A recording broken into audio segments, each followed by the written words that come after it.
esto es mi cuerpo, que será entregado por vosotros.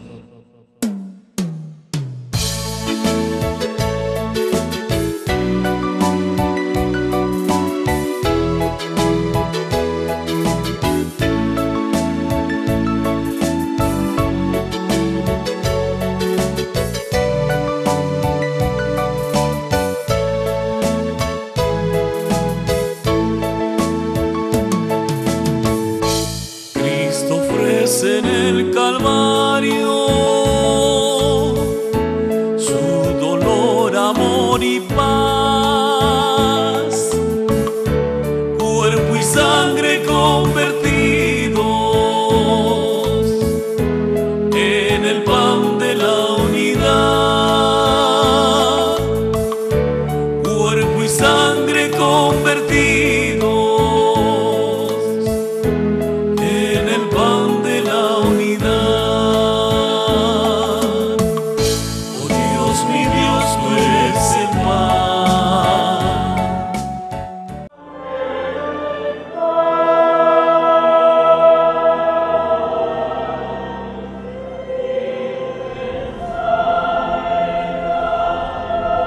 Hermanos, seguimos viviendo estos momentos importantes del Congreso, Noveno Congreso Eucarístico Nacional del Perú, aquí en la ciudad de Chimbote.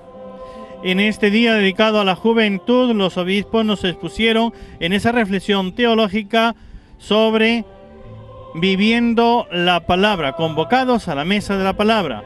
Juntamente también nos hicieron la reflexión sobre la carta de su santidad Benedicto XVI, Sacramentum Caritatis, para después darnos una reflexión los jóvenes y la Eucaristía.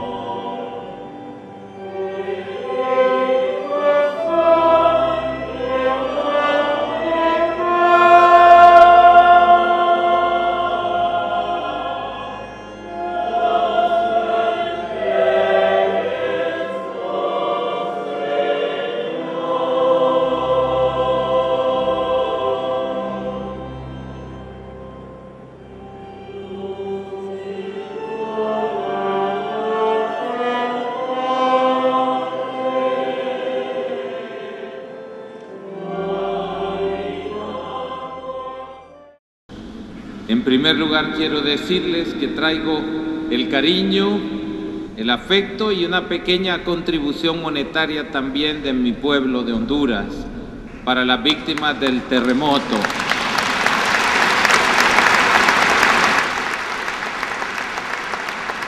Y como presidente de Caritas Internationalis hemos hecho ya una teleconferencia con distintas Cáritas del mundo y esperamos que se siga ayudando a estos hermanos que más lo necesitan. Imaginemos la siguiente escena. Jesús es un carpintero que ha vivido normalmente como cualquier otra persona de Nazaret. Un buen día en su peregrinación anual en la Pascua a Jerusalén se le ocurre invitar a sus amigos a la cena pascual.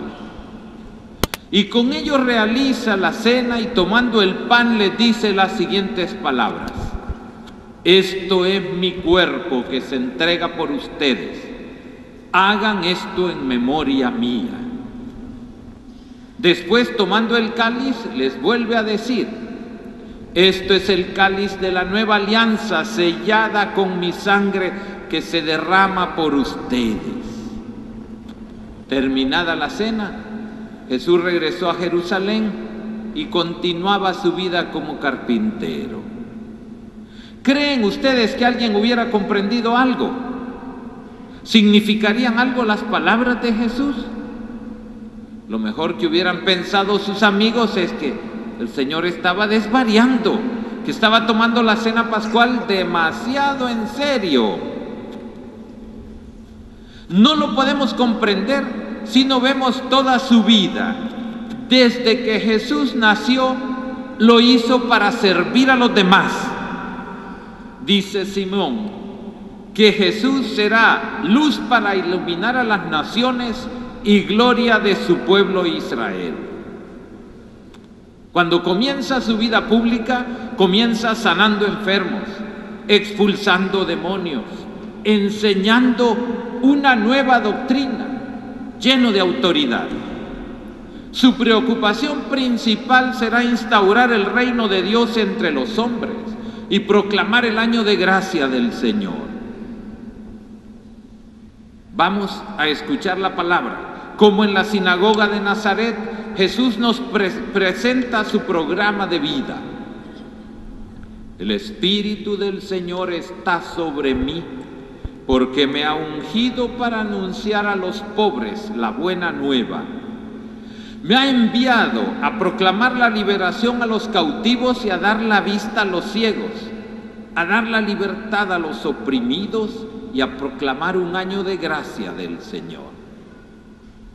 Podemos reconocer una vida entregada por los demás, una vida llena de amor, de servicio, de compasión, de misericordia. Jesús realizó su programa de vida de manera sobresaliente, vivió por los demás y para los demás. No quería dar grandes explicaciones ni teorías sobre su condición de Mesías y Salvador. Él prefería los hechos. Por eso cuando los discípulos de Juan el Bautista se acercan a Jesús a preguntarle: ¿eres tú el que ha de venir o debemos esperar a otro? Jesús le respondió: vayan, cuéntenle a Juan lo que están oyendo y observando. Los ciegos ven, los cojos andan, los leprosos quedan limpios, los sordos oyen, los muertos resucitan y a los pobres se les anuncia la buena noticia. El Señor tampoco quería el poder. Su presencia buscaba entablar relaciones de amor, no de poder. Si Él sanaba y enseñaba, no era para ganar fama o poder. Él está para servir. Y si es necesario dar la vida por ello, estaba dispuesto, como después lo demostró. Por eso Jesús fue poco comprendido por quienes buscaban la religión como un ámbito de poder y autoridad.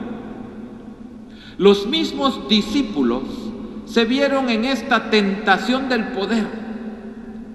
Por eso Jesús los reprende y los centra en la importancia del servicio. Escuchemos este pasaje. Jesús llamándoles les dice: ¿saben que los que son tenidos como jefes de las naciones las dominan como señores absolutos y sus dirigentes las oprimen con su poder? No ha de ser así entre ustedes, sino que el que quiera llegar a ser importante entre ustedes, que sea su servidor, y el que quiera ser el primero, que sea esclavo de todos. Tampoco el Hijo del Hombre ha venido a ser servido, sino a servir y a dar su vida como rescate por todos.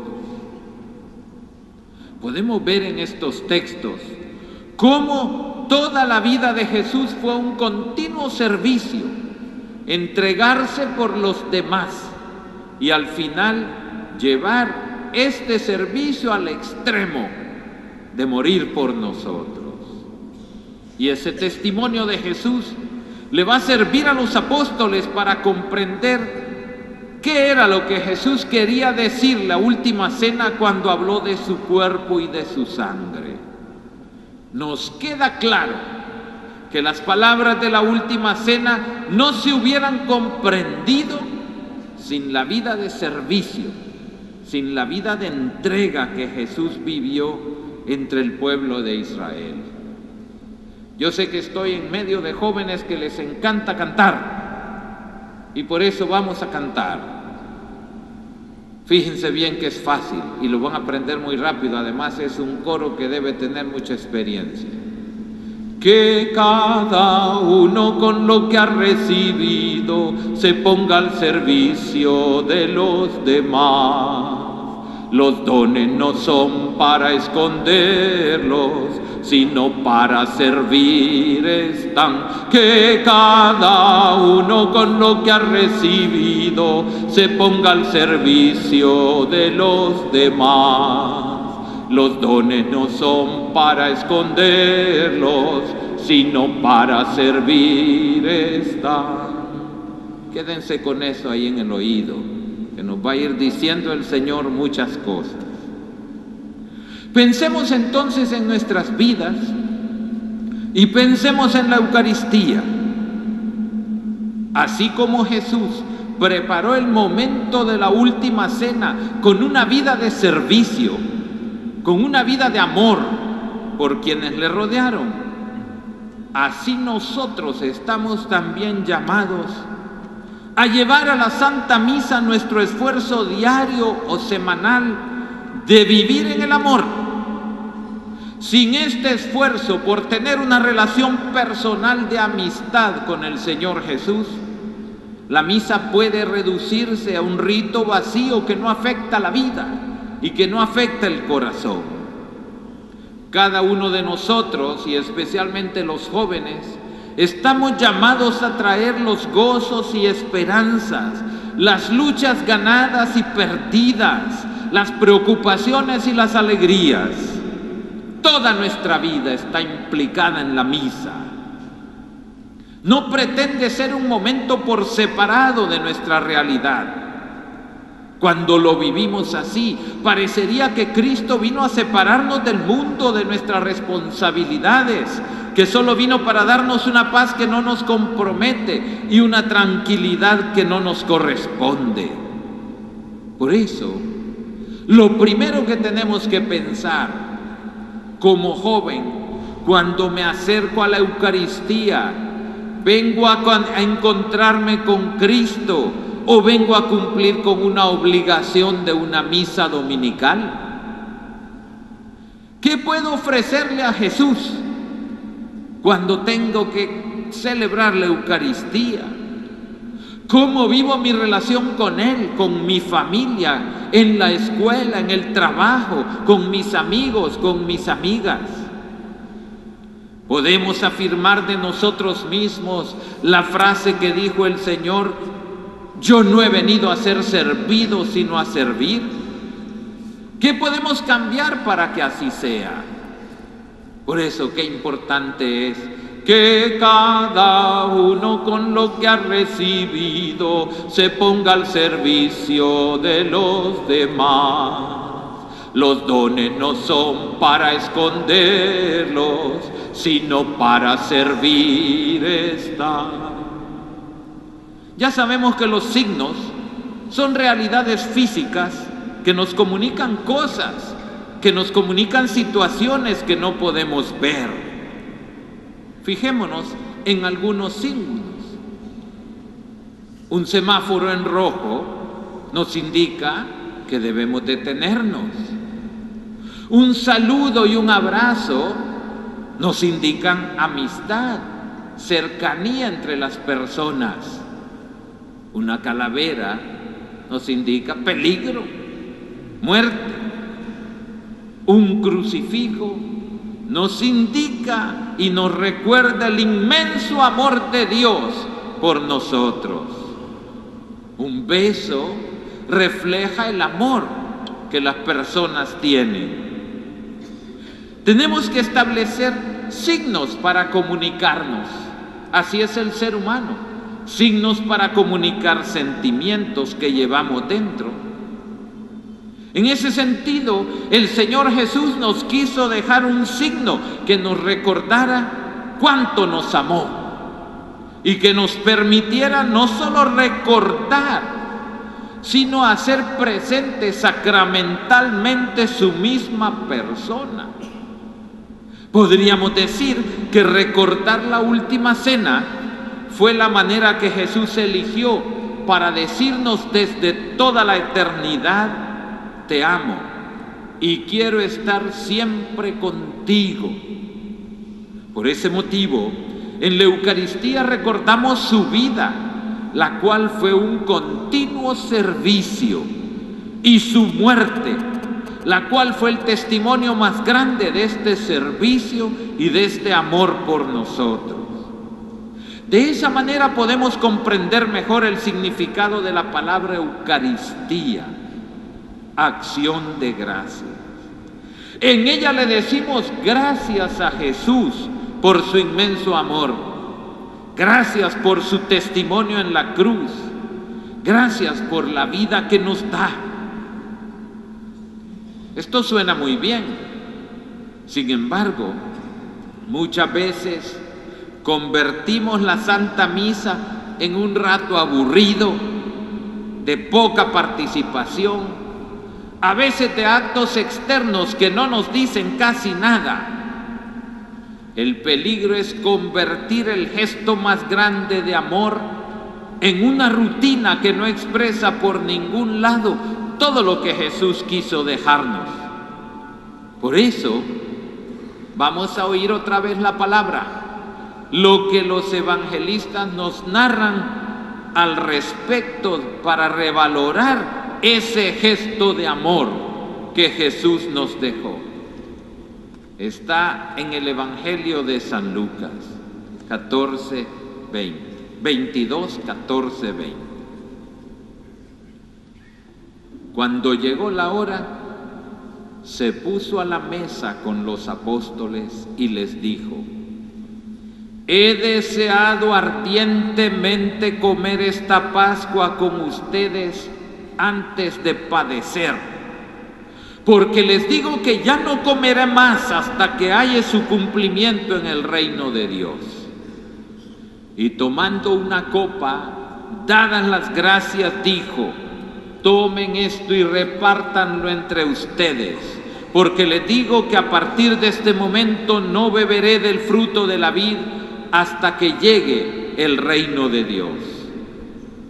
Tomó el pan y dadas las gracias lo partió y se lo dio diciendo: este es mi cuerpo que es entregado por ustedes, hagan esto en memoria mía. Esas son palabras que nos suenan muy familiares. Tal vez por eso muchas veces no nos impresionan.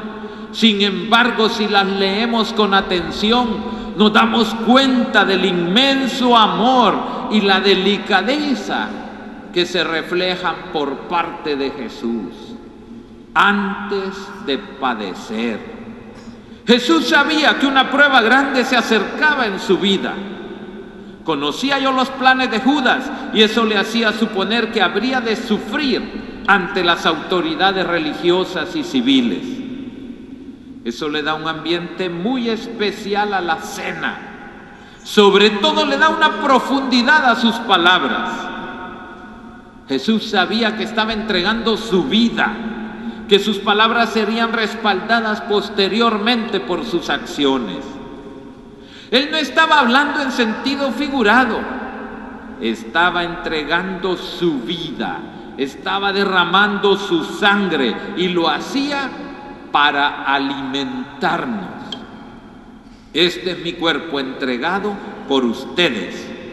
No dice esto se parece a mi cuerpo, no dice este es un signo de mi cuerpo. Él identifica su cuerpo con ese pan.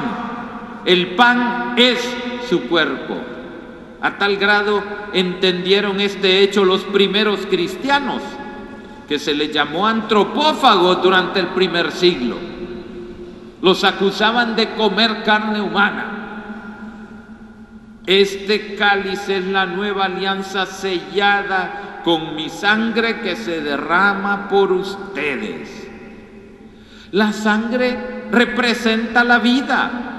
Por eso en el cáliz con vino Jesús entregaba su vida, hecho que más tarde se va a comprobar en la cruz. Esta sangre recordaba la sangre de los corderos que eran sacrificados en el templo de Jerusalén. Esta vez no sería ya la sangre de un cordero, sino la del mismo Dios que sería derramada por nuestra salvación. Por eso beber la sangre de Cristo significa unirnos a la misma vida de Dios que nos ha sido dada por la muerte y resurrección de Jesucristo. Por eso al entregar su cuerpo y su sangre, Jesús estaba entregándonos toda su persona. Él ha querido quedarse entre nosotros, en esos signos sencillos del pan y del vino. Jesús permanece real y sacramentalmente entre nosotros. Ese ha sido su deseo. Y cuando lo recordamos en la Santa Misa, repetimos y actualizamos lo que sucedió hace 2000 años. Ahora vamos a oír un trozo del Evangelio de San Juan. Es el que dedica más capítulos al momento de la última cena. Los primeros 3 evangelistas no se extienden más que unos cuantos versículos. En cambio, San Juan utiliza 5 capítulos, 155 versículos para narrarnos la última cena. A pesar de toda su extensión, San Juan no aborda las palabras de la última cena donde se instituye la Eucaristía, pero sí nos narra un gesto de Jesús que nos ayudará a comprender con mayor profundidad qué quiso decir cuando nos dejó su cuerpo y su sangre en la última cena. Escuchemos. Antes de la fiesta de la Pascua, sabiendo Jesús que había llegado la hora de pasar de este mundo al Padre, habiendo amado a los suyos que estaban en el mundo, los amó hasta el extremo. No debemos olvidar esto. Nos amó hasta el extremo. Nos sigue amando hasta el extremo. Por eso San Pablo llega a decir: me amó y se entregó por mí. Y en el transcurso de la cena, cuando ya el diablo había puesto en el corazón de Judas Iscariote, hijo de Simón, la idea de entregarlo, Jesús, consciente de que el Padre había puesto en sus manos todas las cosas y sabiendo que había salido de Dios y a Dios volvía, se levantó de la mesa, se quitó el manto, tomando una toalla se la ciñó, luego echó agua en una jofaina y se puso a lavarle los pies a los discípulos y a secárselos con la toalla que se había ceñido. Cuando llegó Simón Pedro, éste le dijo: Señor, ¿me vas a lavar tú a mí los pies? Jesús le replicó: lo que estoy haciendo tú no lo entiendes ahora, pero lo comprenderás más tarde. Pedro le dijo: tú no me lavarás los pies jamás. Jesús le contestó: si no te lavo, no tendrás parte conmigo. Entonces le dijo Simón Pedro: en ese caso, Señor, no solo los pies, sino también las manos y la cabeza.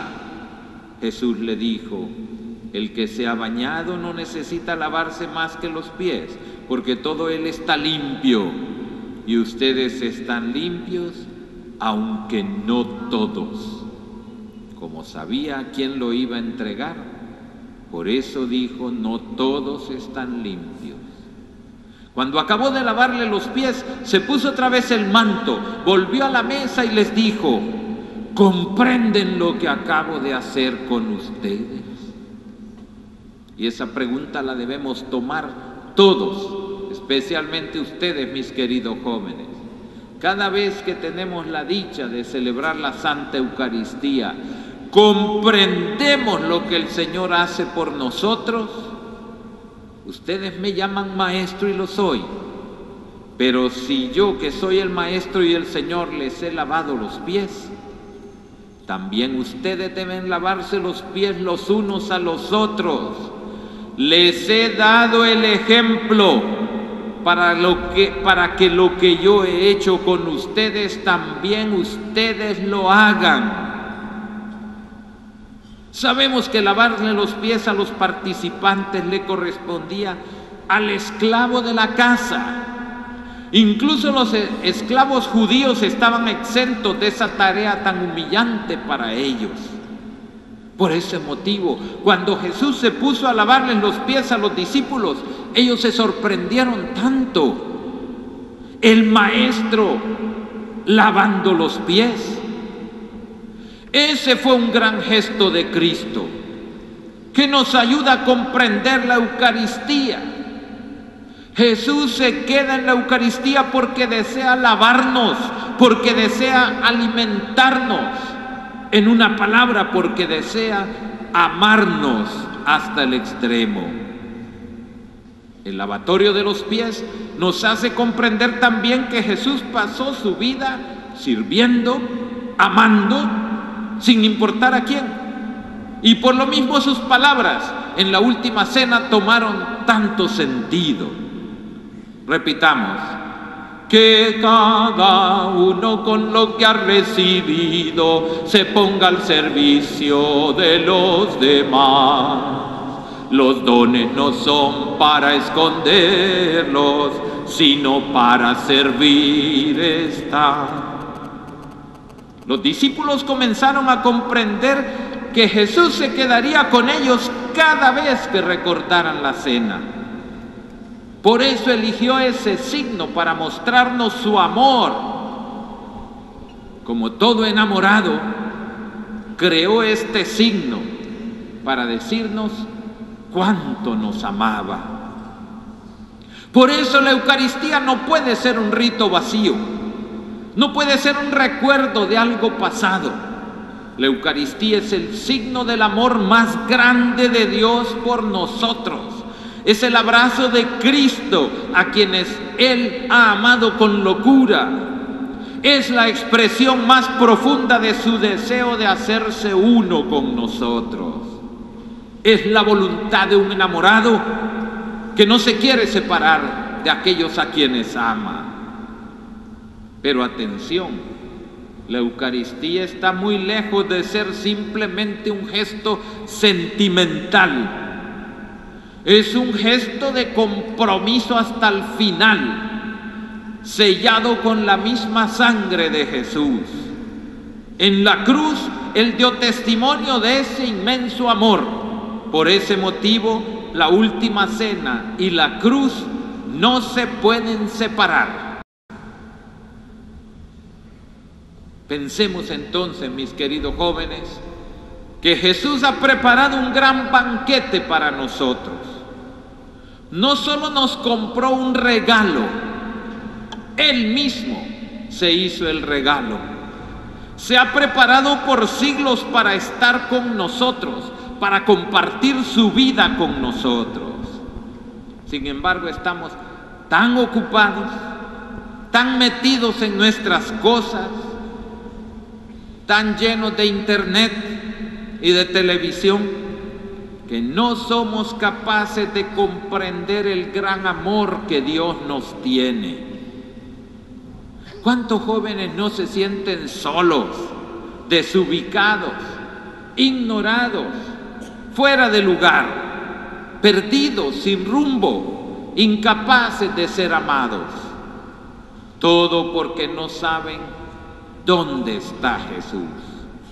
Porque no han comprendido que Jesús los ama, y los ama tanto que se ha quedado entre nosotros en la Eucaristía. ¿De qué manera le puedo decir yo al Señor Jesús que le amo?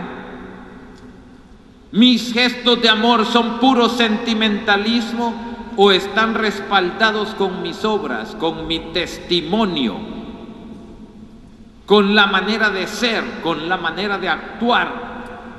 ¿Están respaldados con mi vida de servicio? Y entonces pasamos a otro aspecto importantísimo en la vida del joven con la Eucaristía. Frases vacías que no reflejan un compromiso, sino más bien un egoísmo. Mientras me sirves, te atiendo. Hoy en día es difícil encontrar un compromiso en las figuras públicas, en comerciantes, en políticos.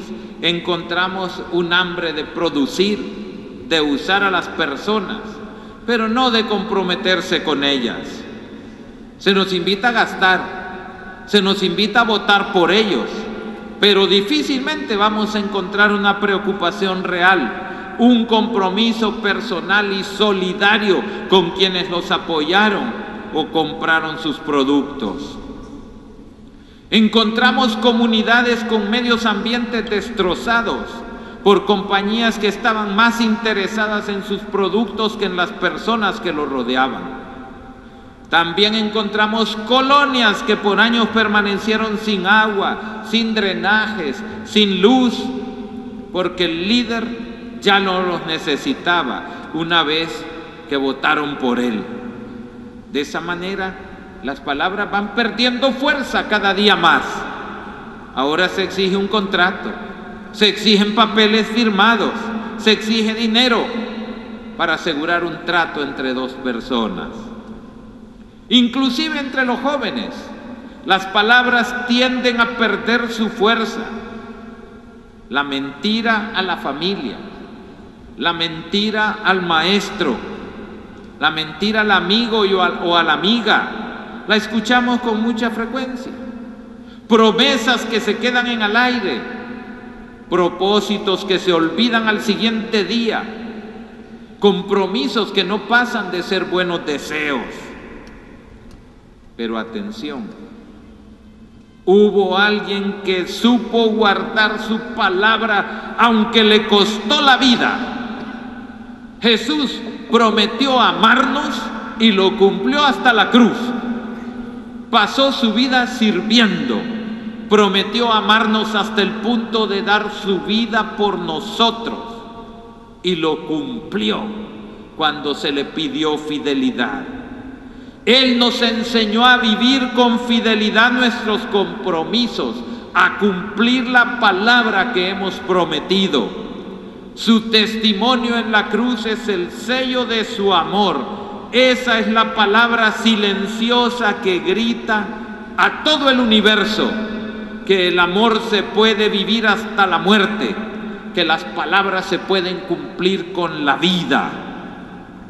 Por eso Jesús, muerto en la cruz, resucitado por su Padre, es el testimonio que este mundo necesitaba. Testimonio que nos habla de la palabra de Dios que se hizo carne, que entregó su cuerpo y su sangre para que nosotros pudiéramos vivir. En la cruz, la última cena toma todo su sentido. Es el testimonio perfecto de que Jesús entregó su cuerpo y su sangre por nuestras vidas. ¿Encontraremos un testimonio más grande en nuestros días? La cruz no llegó de una manera inesperada para Jesús. Es un hecho que las Escrituras atestiguaron, que el Señor Jesús sabía que moriría como los profetas en Jerusalén. Varias veces le advirtió a los apóstoles sobre la inminencia de su muerte para que no se escandalizaran cuando esto sucediera. Si tuviéramos más tiempo, iríamos directamente al texto, pero el tiempo se está acabando.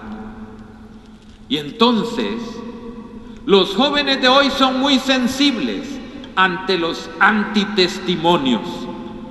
Generalmente rechazan a alguien que es hipócrita o que no hace lo que dice. Sin embargo, ellos mismos se encuentran con que en sus vidas hay hipocresía, hay falta de testimonio. Y esto hace que sucedan dos cosas: o se entristecen y se enojan con ellos mismos, o les empieza a valer, como decimos, de tal manera que ya no les afecta vivir en antitestimonios. Jesús nos enseña en la Eucaristía que las palabras se han de respaldar con la vida, aun cuando esto nos cueste sufrimiento. Hoy se nos exige a todos los cristianos un testimonio claro sobre nuestra fe en el amor de Dios. Ya no será la tradición o la amenaza de condenarnos lo que sostenga nuestra fe. Es el testimonio que demos sobre el inmenso amor de Dios por la humanidad. Sin embargo, no basta el esfuerzo personal. Somos limitados en nuestras fuerzas. Todos hemos experimentado caer en la tentación. Aún sabiendo que estamos haciendo mal, muchas veces lo hacemos. Por eso es importante reconocer que para dar este testimonio que nos pide Dios, necesitamos del Señor Jesús en la Eucaristía. Querer ser cristiano sin Cristo es una locura. Para vivir el amor de Dios, para vivir en la verdad, para ser fieles con nosotros mismos, fieles en la sexualidad, alegres en las dificultades, necesitamos el testimonio de Cristo. Por eso se ha quedado en la Eucaristía, para alimentarnos, para acompañarnos, nunca para condenarnos. Y voy terminando. Muchos jóvenes experimentan situaciones de soledad. Muchos jóvenes se han sentido solos en experiencias de la vida. La experiencia de la soledad es algo casi natural dentro de la evolución afectiva del adolescente y del joven. Y conforme va creciendo, no encuentra muchas veces en su familia el papel que le corresponde vivir. Es poco tomado en cuenta. Parece que siempre se tiene que estar peleando con el papá o con la mamá. Por otro lado, los amigos son una excelente compañía, pero a veces por su misma inmadurez afectiva, abandonan o decepcionan. Y estas situaciones provocan una sensación de vacío, de soledad, de falta de rumbo claro en la vida. Algo parecido le ocurrió a los discípulos de Jesús después de su crucifixión. Se sentían solos, desamparados, tristes, sin consuelo ante la ausencia de su Salvador. No comprendían cómo era posible que aquel que había enseñado con autoridad, expulsado demonios, liberado a tanta gente, resucitado a Lázaro, estuviera muerto. Todo el mundo se les vino abajo. No comprendían qué tenían que hacer, cómo habrían de caminar sin él. Por eso, la importancia de la Eucaristía como presencia que acompaña y que anima a seguir viviendo el ejemplo, el Evangelio de Jesucristo. Y aquí viene aquel episodio tan bello de los discípulos de Emaús, que yo lo llamo la pedagogía de resucitar muertos. Porque es una auténtica pedagogía de resucitar muertos. Aquellos dos discípulos estaban muertos aunque estuvieran vivos. Habían muerto en su fe, ya no creían. Lo primero fue escaparse de Jerusalén. Volvamos a nuestra aldea y olvidémonos de todo ese sueño. Total, ya pasó. Estaban muertos, caminaban en tinieblas y en sombras de muerte. Pero aquí viene el amigo, se pone a caminar con ellos, les explica las Escrituras y parte con ellos el pan, y entonces le reconocen. Esa es la pedagogía de Dios para resucitarnos cuando estamos muertos. Cada vez que comemos este pan y bebemos este cáliz, resucitamos a una vida nueva. Por eso los jóvenes viven en la Eucaristía y de la Eucaristía, tienen que vivir de la Eucaristía. Un joven sin Eucaristía no puede conservar su fe. Por eso, en la Santa Misa tenemos que estar atentos a las lecturas, alimentarnos con ese pan de la palabra. Acabamos de terminar la conferencia de Aparecida y ahí se nos dice con mucha claridad cómo la pastoral bíblica debe ser transversal en todas nuestras actividades y planes pastorales. Cómo precisamente para ser discípulos tenemos que seguir la actitud de María, la hermana de Marta, sentados a los pies del Señor, escuchando su palabra.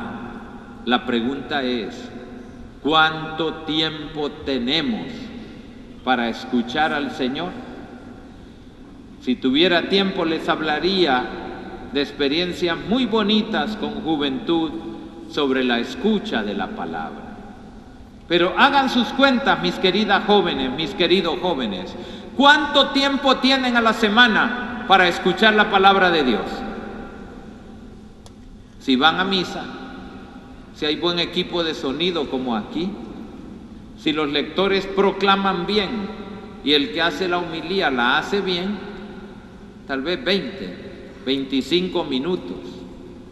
¿Y el resto? El resto de la semana, ¿de quién somos discípulos? ¿Podemos decir que del Señor Jesús?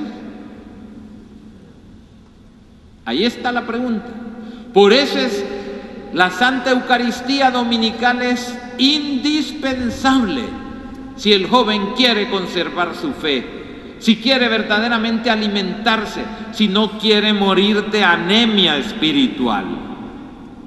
Pero lo más bello del episodio de Jesús es que la palabra ilumina, que su presencia llena de vida y que salen a compartir su alegría. El joven que celebra bien la Eucaristía sale feliz y se vuelve misionero. Y es aquí, queridos jóvenes, que tenemos que tomar esto muy en serio.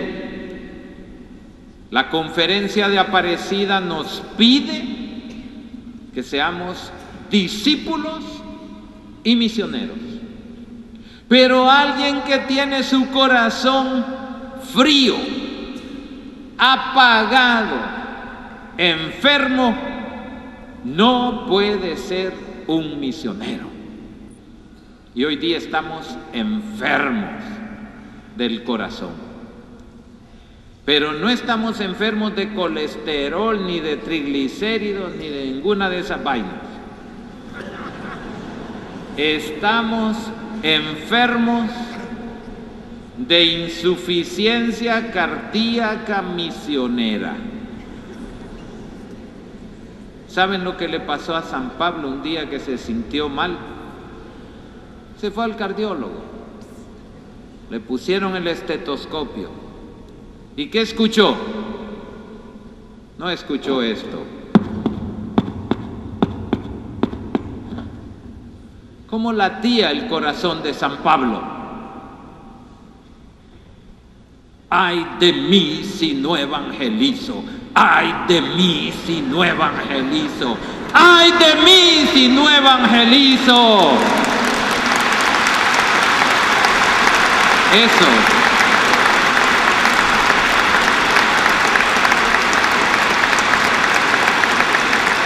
Eso nos hace falta hoy. Eso nos hace falta hoy. ¿Cuántos han dejado de dormir porque no han evangelizado en un día? Más sabroso duermo.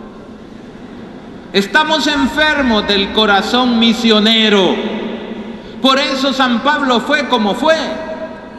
Intrépido, invencible, cuando narra los peligros por los que tuvo que pasar. Peligros de mares, peligros de ríos, peligros de fieras, peligros de enemigos, cárceles, azotes, sufrimientos. Un día lo reciben con guirnaldas de flores y al día siguiente lo dejan molido a pedradas. Pero nada ni nadie lo separó del amor de Cristo. ¿Por qué? Porque tenía un corazón que no le cabía dentro. ¡Ay de mí si no evangelizo! Eso nos falta. Cuando hay una persona que tiene insuficiencia cardíaca, le ponen un aparatito chiquitito, un marcapasos, y con eso se recobra, vuelve a la vida. Eso necesitamos todos. Y Jesús Eucaristía, a través del Espíritu Santo, nos puede poner un marcapasos misionero. como el corazón de San Pablo. Y entonces sí, este Congreso Eucarístico va a tener proyección. No va a ser simplemente qué lindo estuvo el Congreso, pero la próxima semana ya nadie se acuerda de él. No. Necesitamos el corazón misionero, necesitamos ese marcapasos misionero que nos diga: ay de mí si no evangelizo.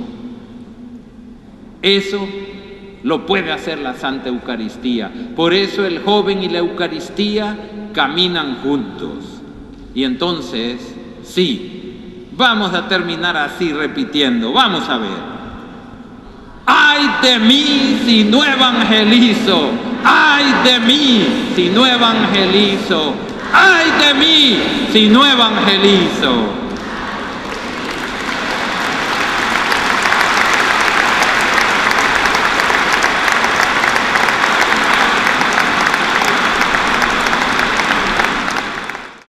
Esto es mi cuerpo, que será entregado por vosotros.